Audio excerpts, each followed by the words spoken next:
Hey everybody, Tim and Julie here for another Batman the Animated Series review. Season 1, episodes 5 through 8, continuing the 4 episodes tradition. I don't know, it's been twice now. What did you think?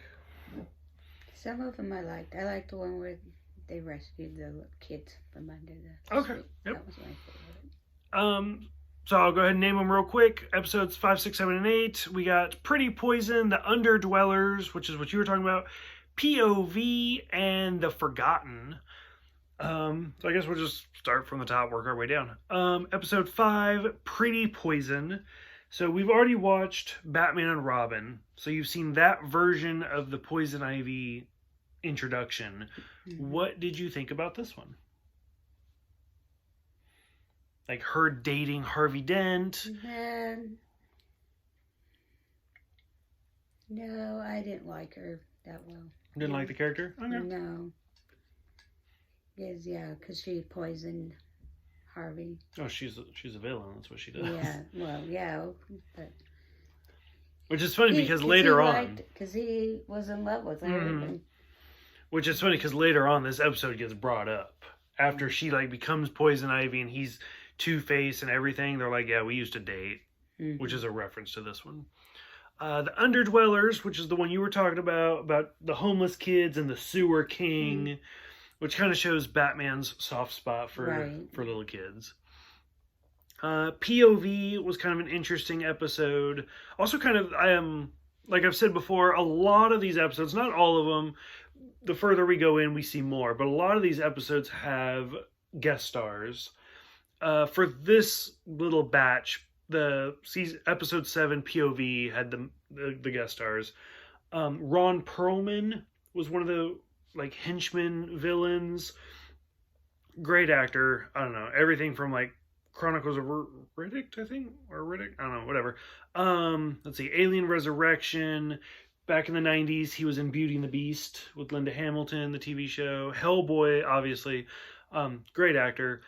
And then Robbie Benson was also one of the voices in this one. Who, I don't know, Ode to Billy Joe was a great movie. The voice of the Beast in Beauty and the Beast. It's great. So one of the reasons this is an important episode is this sets up Renee Montoya, the female detective, which is interesting. She has a really interesting backstory because, so I've talked about how the animated series has redefined Batman, as a franchise, the comics, everything. Because the series created Harley Quinn, the series redid Mr. Freeze's origin story.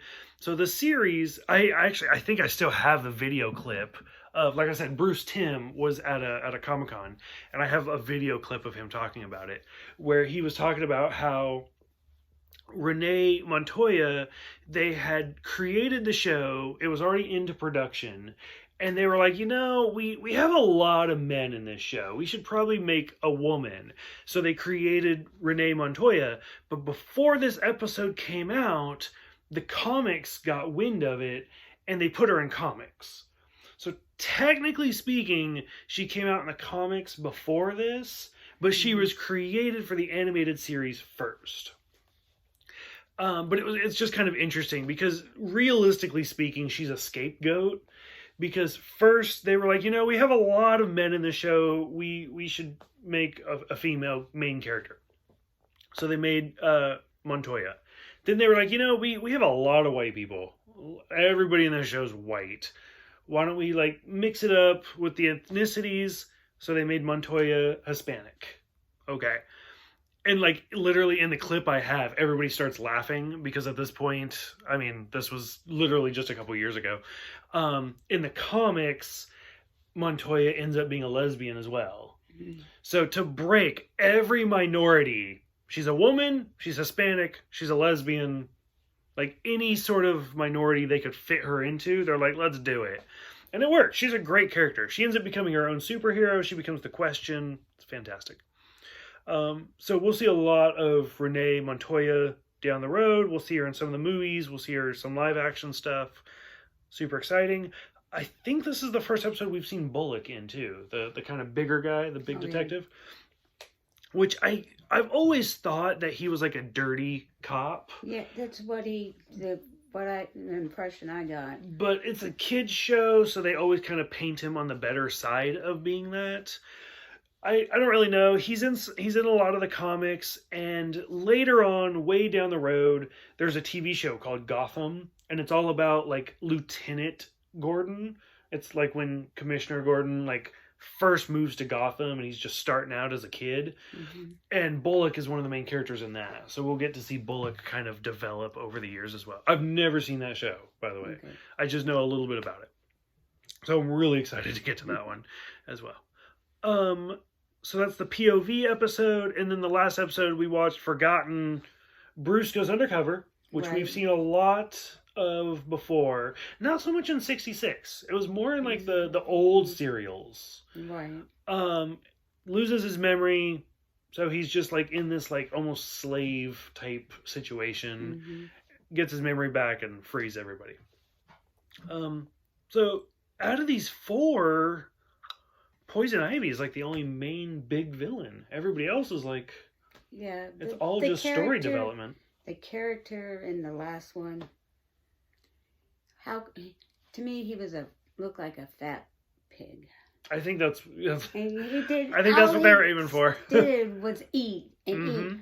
Heck with it. Oh, what was that episode of 66 where the woman was always eating chicken wings? Yes. Remember? Yep. Yes. But I think that was kind of the point, like, because again, you got to remember it's a kids show in the 90s, Mm-hmm. so like they want to make the good guys as attractive as possible. Mm-hmm. And if you notice, good guys typically wear primary colors as well. And the villains are usually ugly or unattractive, and they wear tertiary colors. So if you think of like the Joker, he's always wearing like purple and orange. Right. So good guys, red, blue, yellow. Bad guys, purple, green, orange. Okay. I don't know, it's the weird psychological effect. Yeah, But like you said, he's a villain, so he's going to be fat, and he's going to be eating, and he's going to be gross. he was. And they succeeded. Yeah. It worked. You didn't like him instantly. So we're still really early in the series. 8 episodes in. You liking it? Not liking it? Hesitations? Jordan just had to show up and we had to stop the action. Ruin the flow. Yeah. But yeah, they were good. Okay. Like I said, I feel like this is one that kind of grows on you. Like as we get more into like the bigger villains, like once we actually get to Two-Face, once we start seeing the Penguin, the Riddler, Ra's al Ghul, who I'm super excited for. That's someone you haven't seen yet. Super excited as it keeps going. I feel like at this point it's just character development. Like you're learning who Batman is, you're learning who Alfred and Robin, because we've only seen Robin once in this first 8 episodes. Right. So it's a slow build, but it'll get there. Trust me. Okay. I asked you last time, but I already forgot, or I'll ask you again. Who are you most excited to see their version of? Penguin. It's the Penguin. That's right. That's what you said. Okay. Any closing thoughts for the animated series part 2? No, that was good. Still liking it? I'm Like I said, liking it. I grew up on it. This isn't even really reviews. This is mostly like me showing you and seeing what you think Right. about it. So we're not even ranking these 1 through 10 because I would give them all 10 out of 10. So there's no point in ranking it because I love it. Yeah, that's it. That's it. Okay. So for those who have seen it, go ahead, let us know. What do you think about Poison Ivy? What do you think of the Sewer King, Renee Montoya, and Bullock, and just Bruce Wayne going undercover? Go ahead, let us know, and we will see you guys next time.